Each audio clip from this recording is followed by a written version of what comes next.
Þeir sem hafa boðað bókanir undir 1. dagskrárlið, til dæmis borgarfulltrúi Hildur Sverrisdóttir, gjörðu svo vel, og senda einnig bókanir á okkur Helgu.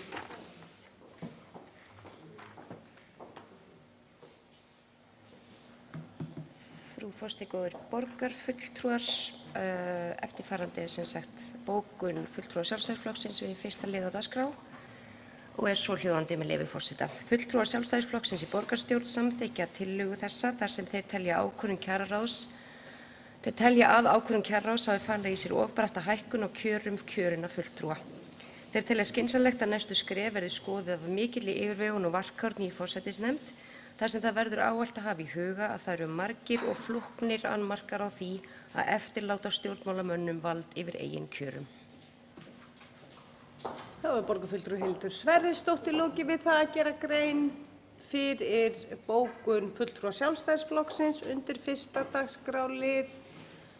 Fleiri, gjörðu svo vel, borgarfulltrúi Skúli Helgason kemur hingað upp og gerir grein fyrir bókun meiri hlutans undir 1. dagskrárlið.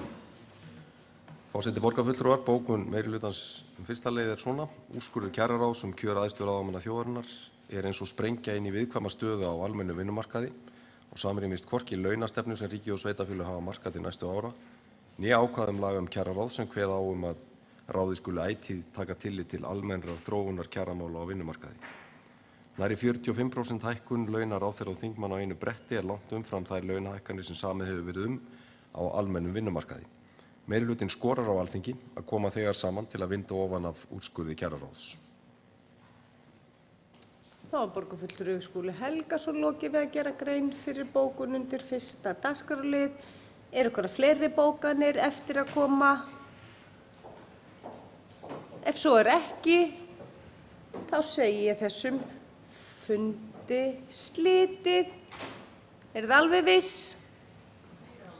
Þá segi ég slitið klukkan 17:06. Ég segi takk fyrir og góða ferð og takk fyrir að kjósa Reykjavík.